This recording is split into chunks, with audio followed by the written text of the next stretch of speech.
Good afternoon. I am pleased to have been enjoying the experience here all day. I kept thinking of several of the points raised in various other panels that I may incorporate into some of what I talk about because it's all connected.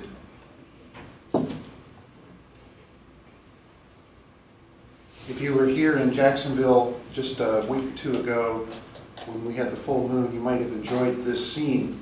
And this is one of the wonderful benefits of being here at the ocean. And it's a very important part of our life, whether we spend much time on the water or not, because this world we live on is something that's very fragile and important.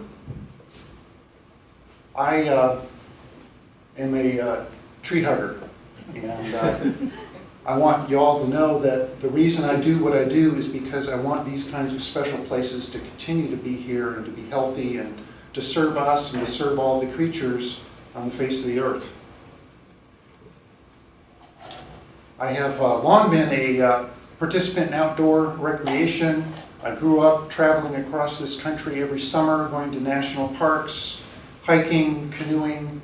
I have, as a father, been delighted to take my family with me to some of these same places and on new adventures. The Boundary Waters in Minnesota are one of the most wonderful places to visit. It's the only place I've been where you could safely dip your cup in the middle of the lake and drink it without being concerned about getting any kind of illness. And it's a really incredible place that is just emblematic of the kinds of protections that we need to be advancing in order to enjoy these for the future. I've long been involved with the Sierra Club as a volunteer, and the Sierra Club will be well represented by my colleague on the panel here, I'm sure. The Sierra Club's involved in Florida, has been since 1970 as a social welfare and civic organization that supports a lot of different aspects of public education and advocacy. I became a climate issues advocate when I was introduced to a report that is a Department of Defense product that came to my attention in the middle of the 2000s.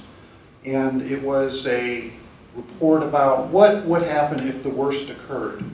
And it was shocking. It got my attention. Now, this same kind of information has been being reviewed by scientists from across the world. Back in 2007, there was a major report and accompanying additional reports from the Intergovernmental Panel on Climate Change.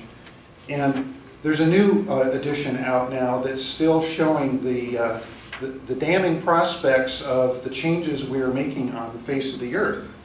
And there'll be additional reports talking about the impacts and the sustainability prospects to be issued later this month. So keep an ear to the news, because this is really very important. It's the center of the activity of the Sierra Club on the advocacy front, because so many aspects of the world that we live on are being affected by climate change.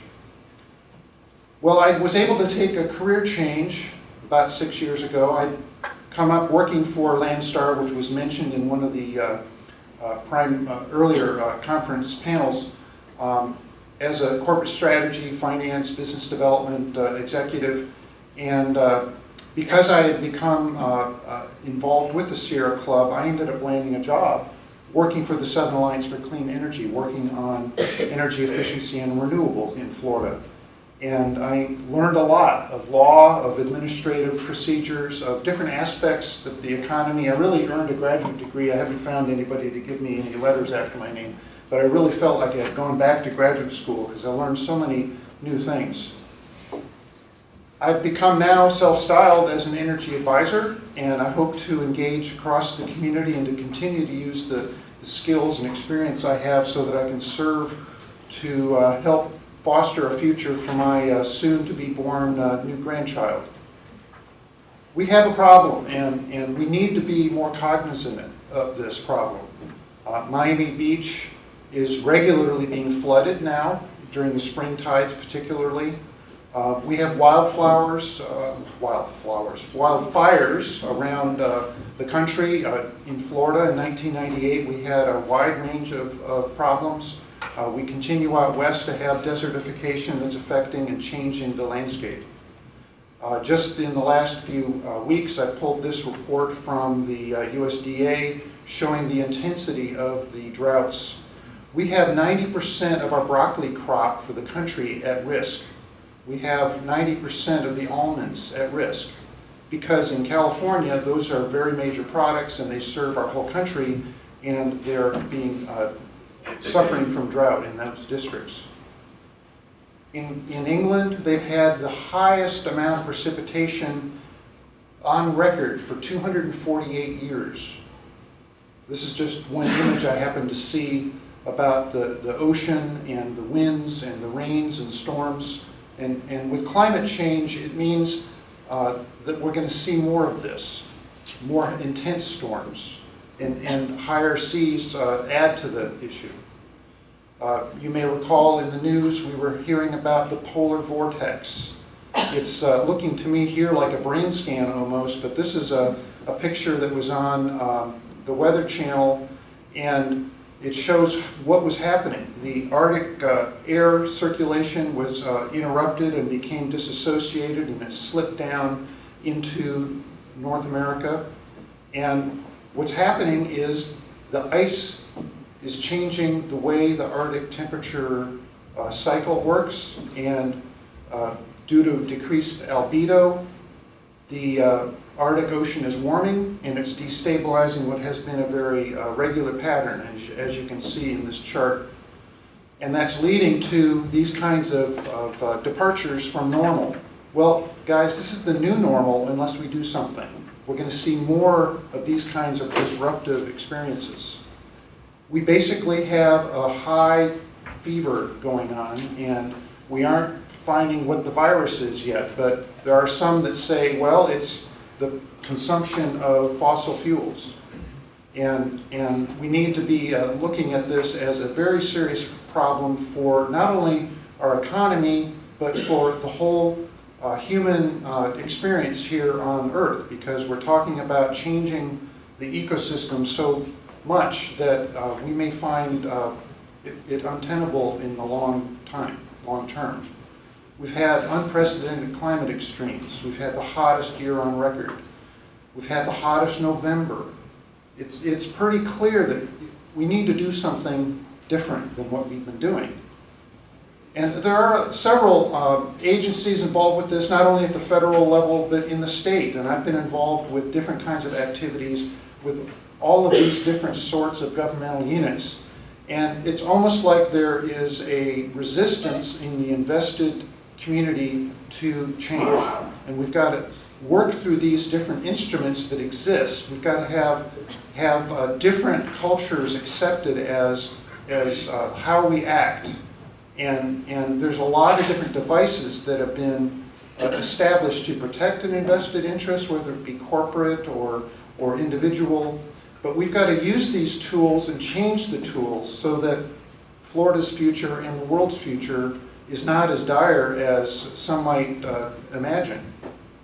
And there are pathways out. We need to adopt these opportunities. We need to undertake the changes. We need to say no to some bad proposals, and we need to undertake new directions. And we've got to change law. We've got to change procedure. We have to change our standards of assessment, dealing with different aspects of our life. And one of the things that's happening is natural gas is beginning to supplant coal as a power source in the United States.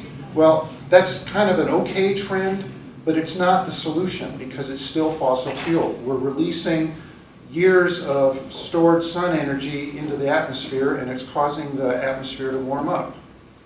Locally, we have been looking at some of the issues like sea level rise. The Regional Council and its Regional Community Institute undertook a research project to look at what the risk of sea level rise in our community will be.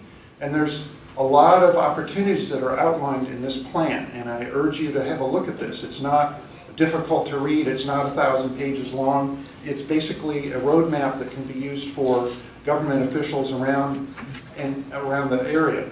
And we've got to do something because we're looking at potentially, not in your lifetime, but probably in your children's or your children's lifetime, various kinds of issues. And other parts of the state are actually taking this on a little more directly. We need to be talking about it because local to Jacksonville, we are exposed to a lot of these same problems that are pretty well accepted down in South Florida. What's the issue? The issue is sea level rise may not be that big during the next 40 years. But when we have a storm, it multiplies and it adds to the risks. And when we go to 100 years out from now, we're talking about risks that are just substantially different than what we've experienced in recent time.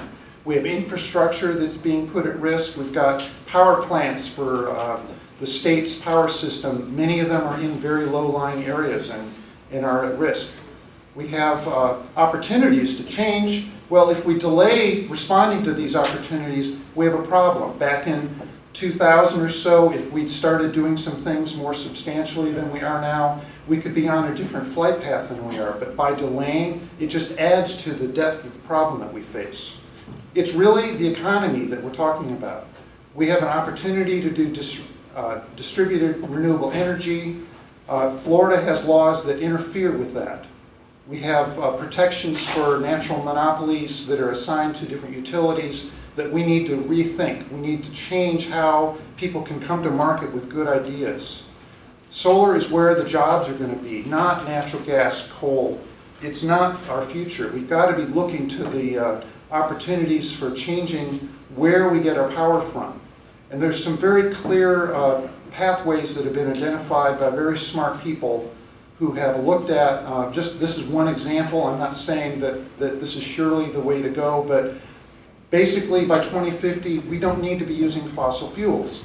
How do we get there? We have to start changing now. We have to change the standards by which decisions are made in Tallahassee, by the Public Service Commission, by the Building Commission, by the different services that we've engaged that have been co-opted too often by the invested business interests. And this is where I think lawyers need to come help us, because I have been in Public Service Commission meetings where I'm the only person there that doesn't have either a corporate business card in my pocket or a law degree.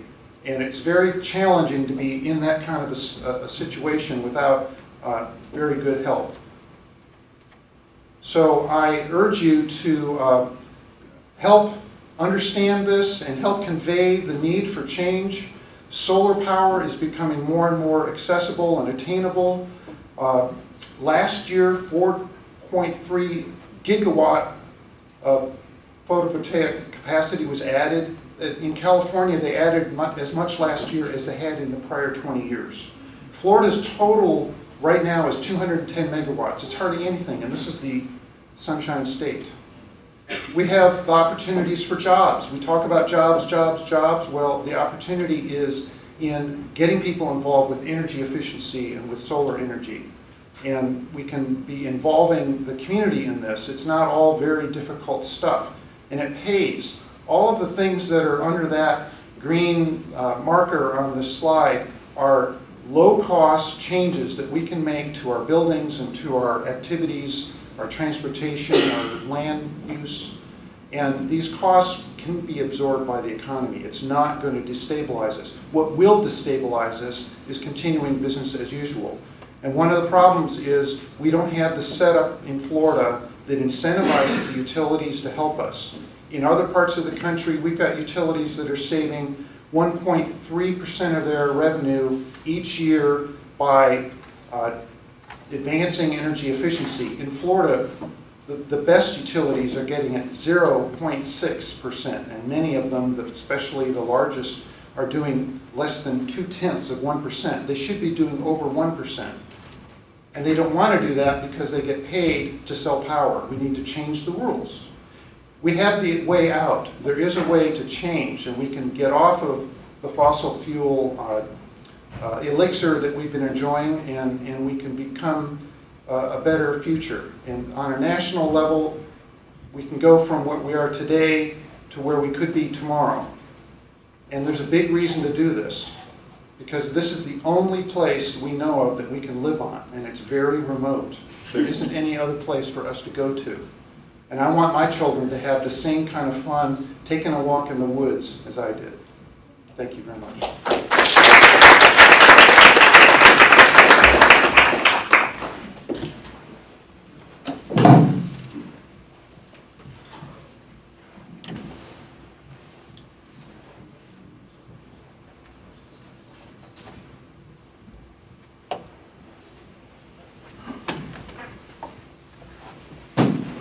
Good afternoon. I'm Wanda Forrest with the North Florida Transportation Planning Organization, and also the coordinator for North Florida Clean Fuels. Sometimes it just takes small steps, I think, when you're heading toward trying to improve your environment, and I think that's what we're doing with our North Florida Clean Fuels Coalition. And we were founded in 2009, and we're part of the Department of Clean Cities. And their program is to reduce our dependency on foreign oil, reducing petroleum use in the transportation sector. But there's a lot of advantages to that because you can improve the environment and you can also make differences in the economy. And we are staffed by the North Florida TPO. We are fortunate because we receive CMAQ funding, which is federal funding. It's congestion mitigation air quality funding. We cover Baker, Clay, Duval, Nassau, Putnam, St. Johns counties. And in our coalition, we have both public and private fleet sectors, the providers, and interested folks. Our coalition is fuel neutral. We look at what is the best fit for whatever the individual application. Here is a list of our stakeholders. We have quite a wide variety and some pretty important companies within all fuels environment. What we do with our coalition, we have stakeholder meetings, which gives us the opportunity to educate others about alternative fuels. Also, it's a great opportunity to network. And the North Florida TPO is taking it upon itself to invest in alt fuels. St. Johns County is converting 130 of their vehicles through a $730,000 initiative from the TPO. And I know even though natural gas is still a fossil fuel, it is much cleaner than petroleum. We also hold Expo. This was a great event. We had 150 attend out at UNF. We also had about 15 vehicles there, ranging from a Tesla to a solid waste vehicle provided by Waste Pro. We had propane and natural gas vehicles for cars and trucks. I tell you though, the Tesla was my favorite. I had an opportunity to ride it, and it was great. We had speakers on electric, biodiesel, propane, and LNG as well as CNG. I want to talk to you a little bit about what's going on in this area. Currently, we're displacing about 1.4 million in petroleum, and that's a combination of really propane, diesel, electric, and ethanol.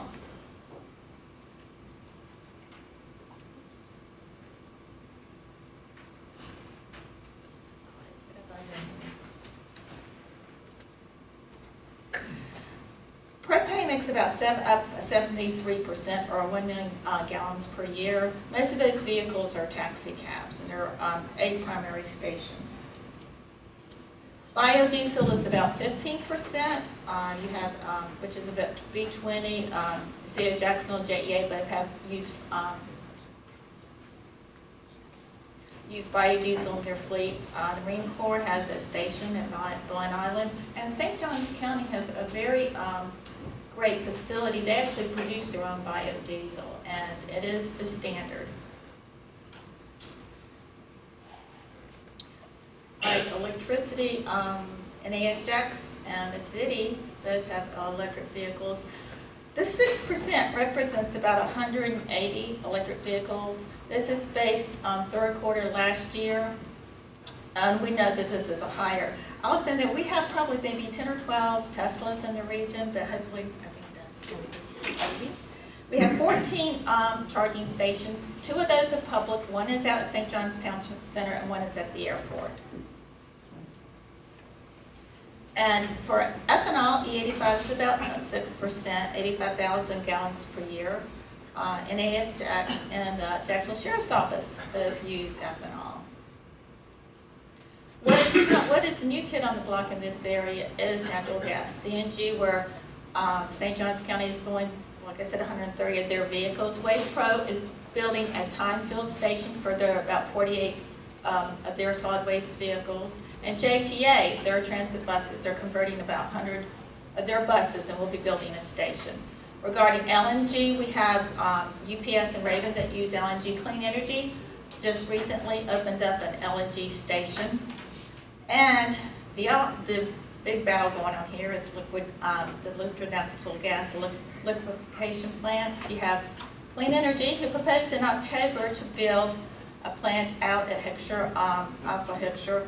You have JEA and Sempra who are partnering, and they're looking at potentially building an LNG plant. And then Tote, who is the parent company of C-Star, has gone into agreement where Pivotal LNG will be providing LNG for their 2 new ships. Now, Crowley has 2 LNG ships too, but we haven't heard who their provider will be. Just to give you an indication, here is a chart. This actually goes to 2018. And it's interesting, with the LNG, that is just from the Clean Energy LNG station. That does not include the other potential with the LNG plants that may potentially be built. However, petroleum is still the dominant source of energy for transportation. What's interesting about this graph is, if you notice, it's not increasing. And one of the reasons is the increase in CAFE standards, energy standards for vehicles. Because they're increasing, the fuel consumption is remaining about the same. Also, I think people are driving less, and then there's the alternative fuel market.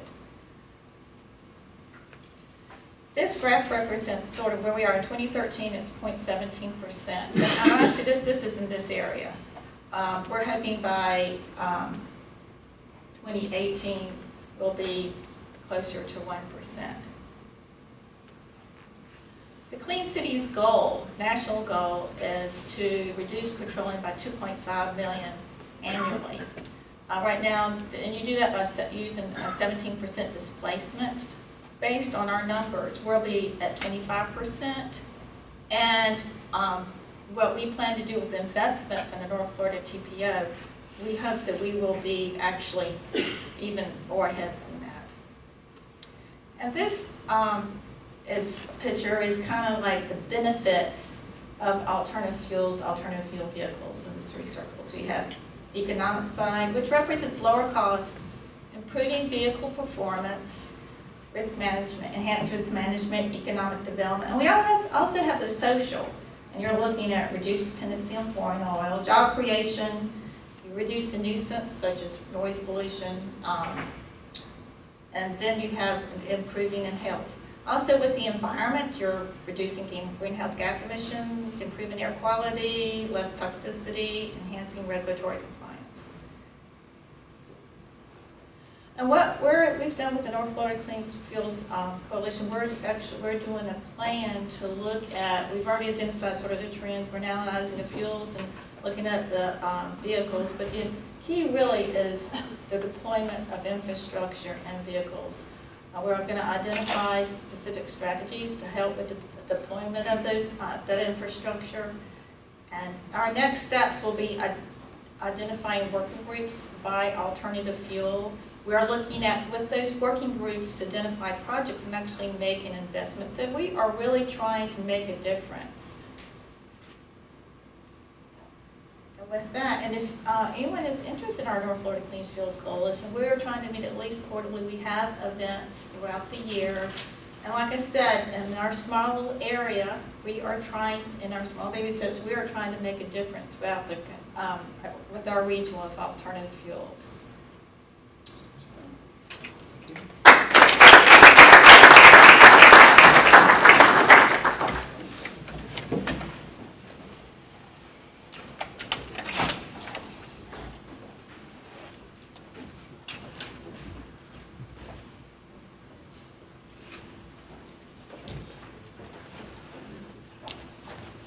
Hello, everyone. I want to apologize in advance. I'm having some allergy issues today, so if I have to clear my throat a bit, you'll know why. I am from California, and we don't have the same plant life that you guys do, so I'm not used to it here. I just really want to commend the work of both Tom and Wanda. What my presentation is going to be about is really localized solutions to the problem that Tom presented, which is climate change, which it has already changed. And what we're talking about now is how much longer we're going to continue our addiction to dirty fossil fuels. That's only going to worsen the problem. The good news is that there are great minds, as Tom mentioned, working on solutions. And we're already seeing the price of renewable energy come down and actually be more competitive than coal and natural gas too. So I think that the economic drivers that are out there will move us towards a clean energy economy more quickly than we could have imagined. So not addressing the climate crisis is not really an option for us anymore. We are spending as much money on disaster relief, domestic disaster relief, as we are on homeland security. This is $1 trillion in 2012. And that's a photo of what it looks like after a natural disaster hits. You guys are in storm country. This should be very alarming to you. This is what makes up our energy mix as of 2009. The good news is that a little bit of 8% renewable energy, which a quarter of that is wood, which isn't always as renewable as I would like. That piece of the pie has grown, but we need to grow that piece of the pie to 100%. This is over 3/4 petroleum-based fuels, which means they're carbon emitters and they continue to put carbon into the atmosphere. We need to reverse that trend. We need to start sequestering carbon rather than releasing it. This is a complicated graph, but what it shows is exactly where we spend energy and which industries are taking which type of energy. So you'll see here about 40% of all the energy we consume is electricity generation, and that comes from, still a large percent comes from coal, a little bit comes from solar energy, a little bit comes from nuclear, more than from solar comes from nuclear, and it goes on, a little bit comes from wind. You'll see that transportation is actually one of the largest sources of, or one of the largest places where we use energy, and almost all of that comes from petroleum. The thing on here I want to highlight specifically though is this gray box over here on the right-hand side that's rejected energy. That's waste. That's energy that we've produced that then gets unused. A lot of it is heat leakage or some other process that we're creating. If you heat your water in your home, all of that energy heats the water, you take a shower, but what else is happening to all of that energy and all of that petroleum fuel you burned to heat that water? So we need to think of ways to capture some of this lost energy as part of this equation.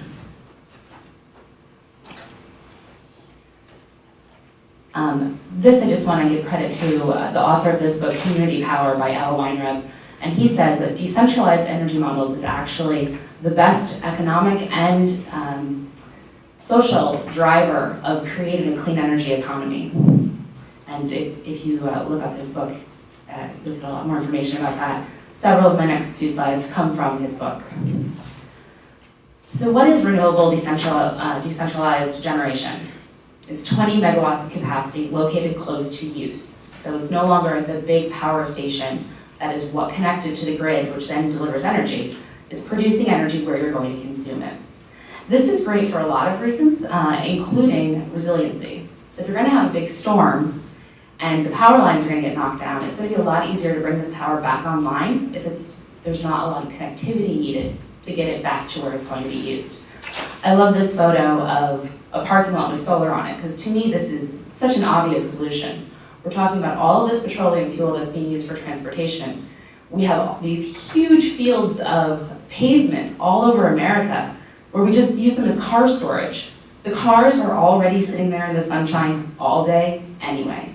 Why not put some solar panels on them, plug the cars in, and let them charge up while you're shopping or at school or at work? There's a lot of other types of renewable generation that we can talk about, solar being one that, again, for obvious reasons, I think is a good way forward, especially for transportation. Wind, biomass, and biogas are other options.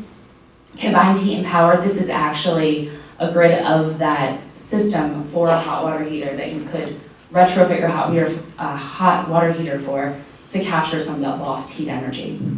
Geothermal, so just capturing some of the energy that's produced by the earth, and often expresses itself in the form of volcanoes or geysers. We have a bunch of those in California, so we are developing some of that energy. And also small hydro. So this can be integrated into water delivery systems that already exist. This isn't damming up new rivers. It's looking at where we're already transporting energy, the kinetic energy that's created by that water flow, and putting some sort of energy capture on top of that. So what I'm talking about is not what we currently have, which is the remote centralized energy model, which is very big, centralized stations that produce energy and are connected to the grid. The interesting thing about the traditional model is that there's been a lot of investment capital into these facilities, which is making it challenging to transition away from them. You have to think, they built this giant coal-fired power plant. They developed a delivery system. They blew up the side of a mountain to get the coal, put it on a train, they built the railroad, and then they got it to the coal-fired power plant. And then they got that electricity to the grid and delivered it to homes all over America. There's a lot of sunken assets into those systems. And that's where we need to think about other ways to get around that, because the traditional model of corporations with sunken assets and shareholders isn't transitioning quick enough to stop the climate crisis. When something goes wrong in one of these huge power plants, it goes very, very, very wrong. This is a picture of Fukushima, and we are very aware of what happened there. There was an earthquake, the nuclear reactor cracked, there was a flood, the water got out, and now that radioactive water is hitting California this week. We're really excited about that. So it doesn't stay stationary because these are all attached to some sort of network. When one of these huge disasters happens, it will eventually impact us all. And it is impacting us all through carbon emissions and nothing else. The other interesting thing to think about with these large, centralized, remote energy production facilities is that what you're doing, all of us here are ratepayers, right? We're all people that buy electricity. We're spending our money to buy stuff that is somewhere else, that belongs to a company, and we're voting with our dollar, we're voting for that energy source. So it pulls our wealth out of our local community and gives it to wherever people are that are getting the money from those big companies. And the other thing is the transmission. So those long wires, those long facilities that are set up to deliver us electricity, they're actually leaking, they're inefficient, and they tend to fall down, get knocked down by trees, whatever the case may be. So these remote facilities are less efficient than localized renewable generation. There are a lot of community benefits to decentralized energy production. They strengthen the local economy by investing right in the economy. So I really like this picture. It's a church that got solar in Oakland. And the people that installed the solar live in Oakland. The congregation that goes to the church live in Oakland. The church that didn't have a lot of money now doesn't have to pay an electricity bill. So they are able to do other things like repair their church. And if they wanted to hire someone to do a child care facility or teach a class, they could do that because they're no longer paying for electricity. So it's kind of a multiplier effect of investing locally. Of course, it's important. It also cuts our dependence on fossil fuels and imported energy. Job creation is something that's come up, and I have a couple more slides on that. And shared energy savings. This is something that we'll talk about more when we talk about how we make this type of change by switching from the centralized energy production model to a decentralized model, and how those energy savings can be translated back to the community. A little bit more about job growth. This was San Diego's considering starting a CCA program, Community Choice Aggregation. I'll talk more about that later. And they did a job benefit analysis, and it's tenfold the amount of jobs that could be created than the regular option, buying electricity from the investor-owned utility. The interesting thing about this is it actually distinguishes between two different types of jobs, direct and indirect jobs. This portion on the top, the beige portion, those are indirect jobs. So again, by investing in the local economy, you free up all this revenue. You know, the people that are installing the solar energy, they're going to want to have lunch somewhere. They're going to have lunch locally because they're a local company. The people that are saving money because they have solar on their roofs, they will again have more investment capital than most other places in the local economy. So there is a lot of indirect job creation that happens as a result of switching to this model as well. So in order to do this, there's a lot of advocacy that is needed, and that's where people like Tom and Wanda and I come in that are out there trying to hold our state legislators accountable for this kind of stuff. So the first thing we need are policies around energy demand reduction, energy efficiency. The second thing I'll talk about briefly later is community choice aggregation programs. It sounds wonky, but it's actually pretty simple. A feed-in tariff program, demanding accountability from state agencies that are meant to regulate the utilities, investment capital for these types of projects, and a good way to come up with that investment capital is from on-bill financing. So that's basically, you get an electricity bill, right on there could be a little bit of money put aside for renewable energy projects and energy efficiency. This is a little bit more about the ways to switch, to lower the demand of electricity to implement energy efficiency programs. The one I want to highlight is the second bullet point, which is to procure energy efficiency in megawatts, like California procures electricity in megawatts. And what this means is you can actually come up with a value amount for energy that was not consumed by investing in energy efficiency. It's just like feeding new energy into the grid, because to do the same function, to power my house for a day, it is taking less energy. Thereby, I am creating energy that is available for someone else to use. So if you incentivize not using electricity, it starts to make money by just saving electricity. It's an interesting concept. It's run by our utility, PG&E, and they actually get financial incentive to have consumers spend less, consumers spend less on electricity, which is really the only way to make the change. Because otherwise, the investor-owned utility is never incentivized to help people consume less of their product. A feed-in tariff is a pretty simple concept as well. And it's actually responsible for 75% of the world's solar energy that's already been installed.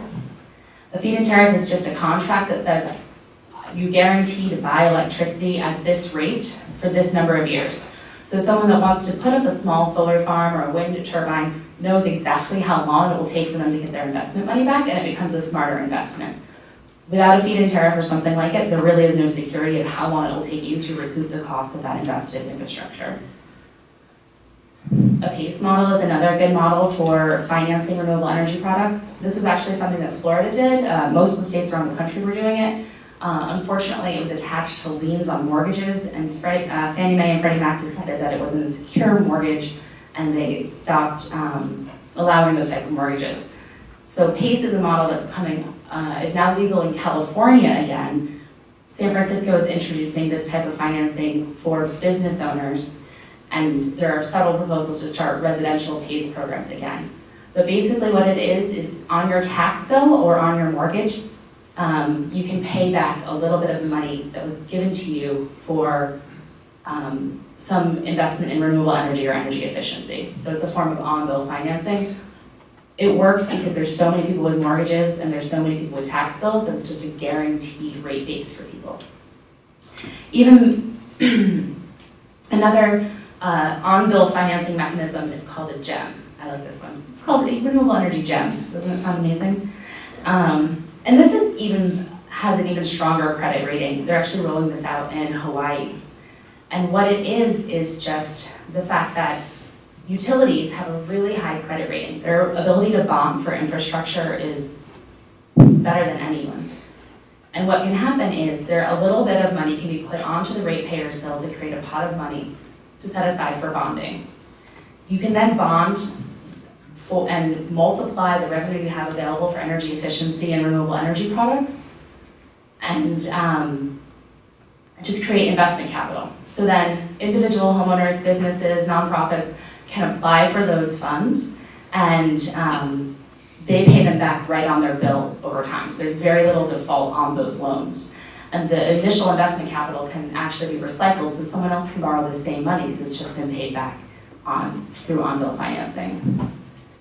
This is just more about the application of GEMs. So this all sounds great, right? there's a way to do it. We're all ratepayers. We can all buy into a system. We could all put solar panels on our houses or on our cars or on our schools or wherever we could put them. Why isn't it happening? I think it's not happening. Something that Tom touched on is because these investor-owned utilities are stuck with sunken assets into the old system. So what we need is competition in the marketplace. What we need is a new utility. So that's what a CCA is. It's a community choice aggregation program. It's a publicly run electricity provider. You need some state enabling legislation to start one, and then any city or county or some combination of those groups that form a joint powers agreement can start a CCA. So it's more responsive to local renewable energy goals, or even if the goal of the CCA isn't renewable energy, it could also be just for rates stabilization, which is actually how this model started in the Midwest. This is where CCAs are currently legal, with potential new states floating enabling legislation in Utah, Colorado, New Mexico, and New York. Again, it's enabled by state legislation, and there'll be some contact information at the end of this slide. If you are interested in helping get a CCA up and running, first you have to work through state legislators. So we have sample legislation. There's a group called Clean Energy, which you'll see in the upper right-hand corner. All they do is work on CCA programs across the country.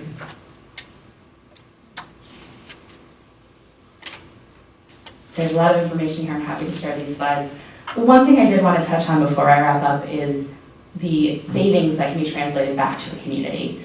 So again, a lot of these programs started in Ohio and Illinois, and their initial concept wasn't renewable energy. It was just because the energy market was so volatile that people's electricity bills were skyrocketing out of control. Little old ladies were not able to buy groceries, and they wanted some stability. So they decided to start a publicly controlled program that didn't have to account to investor or to shareholders, so there was more profit that could be invested back into the community, and less of an overhead that had to be created to appease shareholders. So basically, it got cheaper, and they shared the savings with the people that were actually consuming the electricity. And that's it.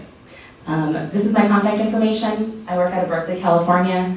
This is the director of Lean Energy, who works all over the United States implementing community choice aggregation programs, and this is how you get a hold of Al Weinreb, who wrote the book, Community Energy. Thank you.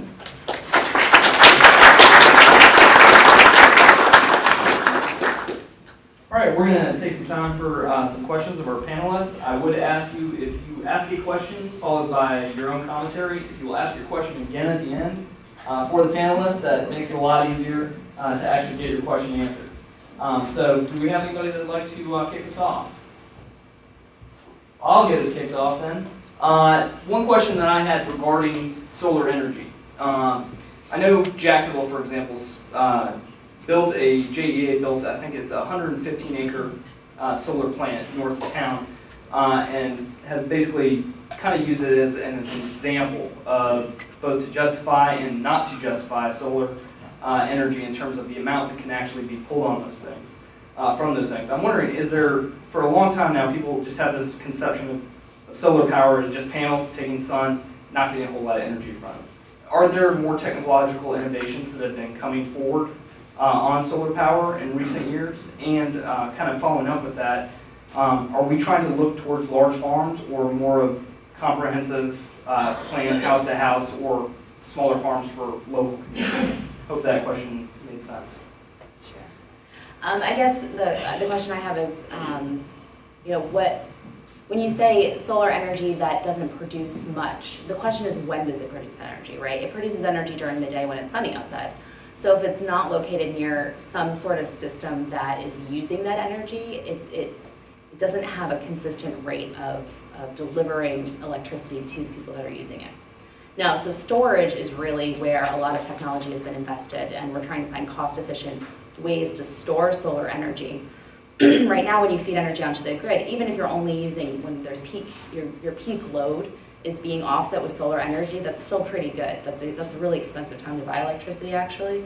But you need to be integrated with the grid, so when the sun is not shining, you're getting electricity from another place. But it could be a solar farm somewhere else along the grid, or it could be geothermal, or it could be a battery. So I think,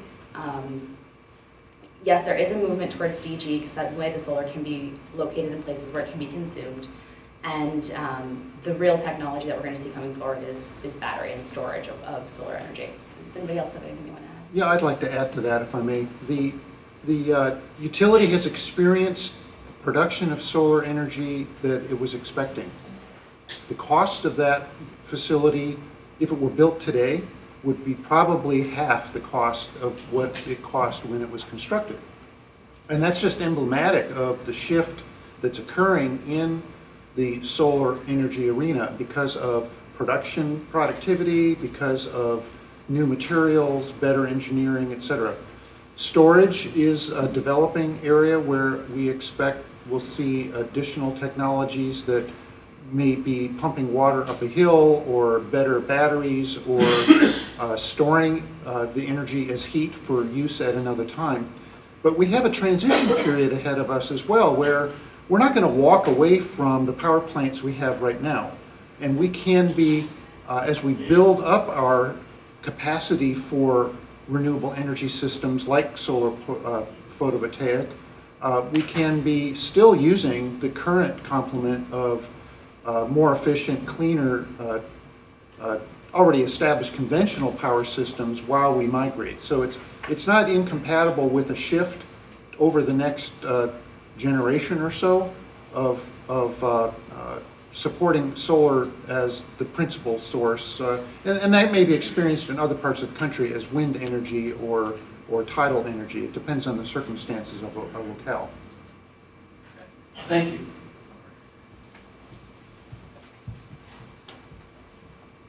Thank you. I'm not very good with these things.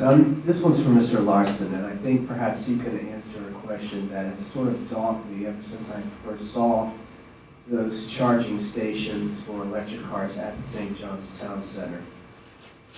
When I first saw those, I got very intrigued with the idea of charging stations all over Jacksonville, you know, one in every parking lot, one for every car, you know, between every two yellow lines, bang, there was a charging station.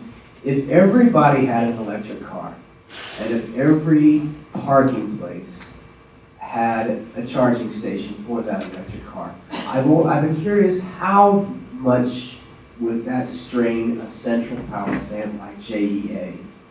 And what would be necessary to permit that kind of strain? Well, the utilities as an industry have been looking at that question, and basically on a basis of anticipating adoption of electric vehicles over the next several years at a certain rate, and the capacity of the utilities to shift load from maybe a more efficient building to now powering an electric vehicle, the utility industry is not anticipating a problem with respect to meeting the demand for electric vehicle adoption. And another interesting bit of research is reporting that most owners of electric vehicles power up their car at home. And the need for a heavy network of public stations is really not going to be a big burden. There's going to be some convenience factors. There may be some places of work that make sense to have a complement of electric charging stations available to people who regularly go there every day. And you know, there's certain kinds of cities. Jacksonville may not be the best city in which a lot of electric vehicles will be adopted first because we're very spread out. Other cities, maybe like Oakland or Boston or others, are much more dense, and electric vehicles are more amenable for early adoption in that situation. So again, we're talking about all of the above solutions, and we're talking about making wise choices about how you implement the solution. I actually have something to add to that. If you are just using the current electricity that's produced through traditional models to power electric vehicles, you're not actually getting any environmental benefit or cutting your carbon, because currently electricity is produced largely with coal or gas-fired peaker plants in California. So you would, in order to really make transitioning to EV beneficial for the environment, you would also have to change the way energy is produced. So if you create more demand with EV, you'll also bring down the price of EVs, and you'll also bring down the price of solar, because people will be installing solar to accommodate this new demand of electricity, which is the electric vehicles. This question is for Wanda. I'm wondering if you foresee that there will be a market for cars that are run on natural gas, because right now they seem to be dominated by electric vehicles. I think predominantly what we're seeing is EV in the consumer, the light duty vehicle. I have seen natural gas. I know Honda has a CNG vehicle, but they take up a lot of room. And I just research I've seen, I think I foresee more the consumer base is going to be electric. I think CNG is very good for solid waste vehicles. Buses like JTA going to CNG. I just see from a consumer base it's going to be more toward electric. If I may add to that, the different kinds of businesses have different traffic patterns for their vehicles. And there may be certain kinds of service vehicles that are best served by a natural gas tank capacity, others that can work with electric vehicles, and there's some that need the power density that's available in a diesel or biodiesel type fuel. So again, it's a matter of using the right tool for the job and taking advantage of the options that are available to us in coming days. And I would just urge us all to be looking to make those arrive sooner than later. All right. To keep the discussion going, I'd like to ask nuclear option, for lack of a much better term, was not discussed much in presentations and was kind of given just kind of casual service. I'd like to ask each of the panelists what your thoughts on generating more nuclear power and or incorporating what we have as part of the status quo into some of the plans you've discussed. Nuclear power is part of the U.S. power fleet. It's not been very successful in expansion. There's a lot of uncertainties that bear on nuclear power plants. We have some major issues with waste disposal. We have issues with security risk, both to natural exposure as well as foreign terrorist type issues. And then there's also the very high cost of this kind of central power plant. And actually, the engineering is so expensive and subject to cost escalation, it's been difficult to get normal market financing established for a nuclear power plant, which is why we don't see the 100 proposals that were made over the last several years coming forth.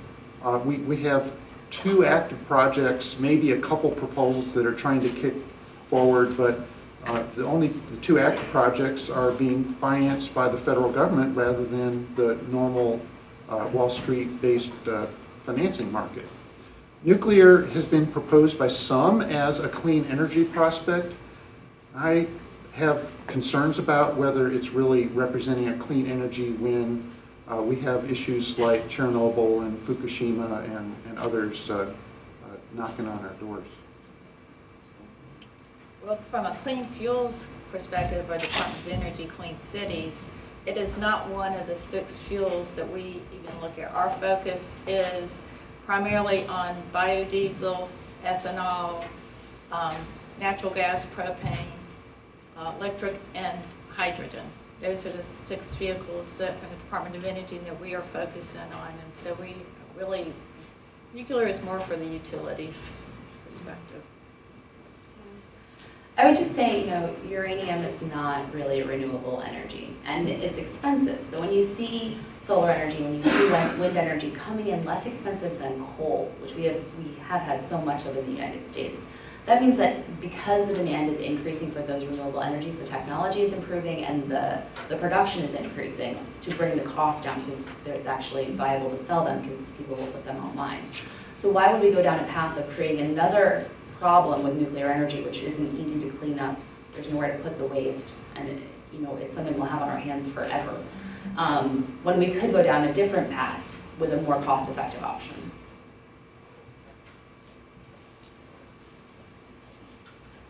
A couple of you have mentioned pathways to a clean energy future, and the technical reality is that with distributed electric generation, with alternative fuels based on natural gas and biodiesel and so forth, that we are moving towards distributed energy systems. And unfortunately, in the electric sector, we have a monopoly that's regulated at the state level. And in the motor fuel sector, we're dealing with an unregulated oil oligopoly, supply-side oligopoly, that's frankly the price is set by OPEC. And we've spent $5 trillion over the last 25 years with the Navy and the Air Force keeping the sea lanes open so that OPEC can continue to tell us what we can buy. There's no competition in the motor fuel market yet. However, the technology pathways are pretty clear in that the electric drive of the vehicles is much more efficient than the internal combustion mechanical drive. The hydrogen fuel cell is sitting out there just over the horizon waiting to be mass-produced and reliable and cheap. And Toyota's going to bring that to market next year. And what Florida needs to really get into this game is a statewide energy plan that integrates the resources that we have today of the pipeline infrastructure, the electric grid, and the fact that we are the Sunshine State. And we also have a huge ocean current resource. To bring all this together so that entrepreneurs can implement what you guys are talking about. And that takes education of our state legislature, which frankly is very difficult if you don't have a big checkbook, or you're not willing to go out there and get 10,000 signatures on a petition. And there's backlash. In Gainesville, we pushed through a feed-in tariff with the city of Gainesville utility about 4 or 5 years ago, and the city has put in 4 megawatts of solar funded by the owners with a guarantee to buy electricity at a fixed price for 20 years. It worked great, except for the fact that political backlash resulted in the Gainesville City Commission in December, just 2 months ago, suspending the program because it was too successful, because of the political aspects of this stuff and the wood burner power plant that they also put in. So GAEA here in this community is a municipal utility. Has a huge, doesn't own the gas utility, but it owns the electric, water, and wastewater. JEA could be doing a lot more from an aggressive standpoint to help promote this distributed future that you're talking about, but it won't be able to do that without citizen support and without consumers stepping up and demanding that we do that. My name's Dave Bruder, by the way, and I'm promoting this not because I own stock in any of these companies, but because I want my grandkids to have the same opportunities in life that I've had. And in my youth, I helped pull 4 cores of mud out of the bottom of the Pacific Ocean 40 years ago that documented that climate does change periodically. And in the Science magazine article that I received yesterday in the mail, there's a 1-page science article about the fact that just pulled a core of mud out of near the tip of Greenland out of the bottom of the ocean. It shows that the global conveyor shut down 3 times in the last 150,000 years, between 150,000 years ago and 115,000 years ago, which means that the Gulf Stream stopped flowing north and is correlated with increased temperatures. In other words, we are in the same climate type of forcing function thermodynamically that we had when the Gulf Stream and the global conveyor shut down. This is not a linear problem of climate change. This is a non-linear climate chaos. And if we don't start acting responsibly and listening to the scientists in the world and getting the lawyers talking to the scientists, and it's going to have to come at the student level because the adults don't get it. Our grandkids are going to have a tough life. It's that simple. Does anybody have any comments in response? Are you Sierra Club member, sir? Yes, he is. Great. Mr. Bruderly, thank you for raising a question here that I think, and that is, how do we deal with the stranded asset issue? The utility, whether it be a municipal-owned utility or investor-owned utility, has a big investment in infrastructure. And what we have to do is to wind down the dependence on that invested infrastructure and instead make our new investments in the better technologies. I don't want to keep betting on that horse. I want to take advantage of these fields of pavement. I want to put solar panels on every distribution center and big box store. I want to have the electric system be supporting our car. And that's the new market that will get the utilities to shift from being dependent on the current scheme of building power and wasting 30% of the power we buy to supporting more efficient powertrains in electric vehicles. We have to help the investor and the municipal utilities transition. And JEA wants to do more conservation. They want to do more renewable energy. We just have to support it in the public realm, in the civic dialogue, in the decision-making by the board, so that they're not left out there feeling unsupported. And we've got to work in the financial markets to get the investor-owned utilities that start adopting more solar energy and other renewable and efficiency to get rewarded for that, so that they will change. And part of it is a regulatory regime that we have to change.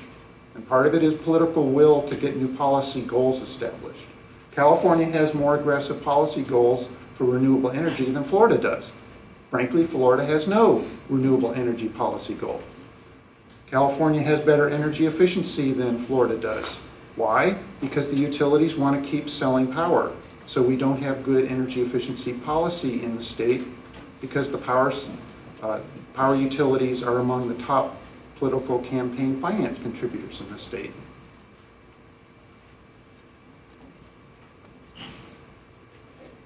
Well, it looks like we have time for about one more question. Nobody takes it, I will. Good. My question with this always, I go to a lot of conferences that address renewable energy. My question is more about messaging and the way that you message the advantages. So, you know, each of you in one way or another talked about how we are still a petroleum-based country and we need to move away from that. But in saying that, you're also acknowledging that that's sort of the way that people think about things. So as I look at this, I think about my kids. They know when I say I'm saving a gallon. They know when I'm, what a barrel is. But they don't know some of this terminology. So when you talk about generating, gigawatt or megawatt or whatever in different stations, I'm concerned about the messaging for the people that you want to reach. Do they understand what the equivalents are? Because every time I come to one of these, I see the numbers, but it's not sort of broken down as to this is the equivalent. So we're generating this much electricity, and this is the equivalent that we'll be able to use for cars or for housing or something like that. So just if you could speak to messaging and what you're doing in terms of moving away from the terminology toward the terminology you want people to understand. Well, in the transportation sector, you have gasoline gallons equivalent, and where's your, you have your gasoline, and then I had a chart, but it was on another slide, because each fuel has, it's either, is greater, like biodiesel is going to be has more energy than, say, propane has a little bit less energy, CNG, but yeah, there's terminology. You have opportunities to compare the fuels, and you can see what, in terms of the energy consumption, what they are. And so, I mean, that's available. But it doesn't seem, I guess my point is, it doesn't seem to get out to the general community. But I think the key is education. I mean, that's what we try to do in terms of our coalition and having our meetings and even our workshops is education. And that's what we're finding out with the providers and the alt fuels. Like we talked to propane folks, it's getting the word out there and understanding that there are other alternatives, and I'm talking about in the transportation sector, the alternative fuels market, that can meet different needs of, say, the fleets. It's like what Tom is saying, is depending on the situation, there's opportunities out there, but it's getting the word out there. And we're doing the best we can. Like with the expo that we had in October, we had 150. We were overwhelmed with the response that we had. And people were really excited in terms of, we had quite a few that were interested in electric and the propane and natural gas, and we also had a speaker of biodiesel, and just finding out what is out there. And a lot of it, I think, is education. And it's hard, quite frankly, I think it's hard to change people's mindsets. Part of the universal comparison can be made on the bill, where we have a certain power bill rate that we pay today, 13 cents a kilowatt hour. For your home, you may pay $200 a month. And, you know, is that a high enough cost to get people's attention? One of the reasons that we have higher adoption rates for solar energy or distributed energy options in places like Massachusetts or in California is because they have much higher utility costs. Florida itself is actually kind of a lower cost territory right now for electric power, and the bills are kind of in a range where people don't get too worried about it. But if you start seeing a $500 a month power bill, people start looking for solutions to that. And that's one way to look at it, is on your bill. Another way to deal with it is to help people understand what is the standing of their use compared to their neighbors. I live in a community of 35 houses. They're basically uniform in size and construction character. And the utility could present to me on my bill, well, your usage was 15% higher than the average home in your neighborhood. If you're interested in finding ways to reduce your costs, you could contact us for free audit, that kind of thing. And community-based social marketing is an area that I'm really excited about as a way of getting people to be more involved with this kind of thing. But if we don't help people appreciate the cost opportunity, I think it's going to be tough. I think it's a really important point, Professor Hall, actually. What we talked about here today was a presentation for lawyers, who I really hope go look up this model legislation and introduce it in the state assembly, be an activist lawyer your entire life, right? That's my goal for today. But other days we talk about how many trees the solar panel is equivalent to, how many vehicle miles traveled does this equate not being traveled, I guess. So there are better ways to talk about this, and I think with the organization that I work for, we're starting to really try to create the vision of what 100% clean energy economy looks like in our communities and try to get people to buy into that vision more so than trying to get them to understand exactly how many kilowatt hours their toaster needs a year. So, and then also by creating the smart grid and smart utilities that can kind of make it more user-friendly for people to even think about that. But on-bill comparison, especially comparisons to your neighbors, is a big part of how we're going to start communicating and getting people to even understand what their energy consumption is. One thing I didn't talk about here today is something very simple. It's benchmarking, and it just requires businesses to do an energy audit, right? Businesses are all about a profit margin. So if they do an energy audit and they see that, X thousands of dollars are going out the door every day because they have poor installation, businesses are going to be minded of that bottom line and want to translate it. So it's really just getting people to think about their own consumption and even understand where those places are in their behavior in their everyday life that they can make reductions. All right, we'd like to thank all of our panelists for joining us here today.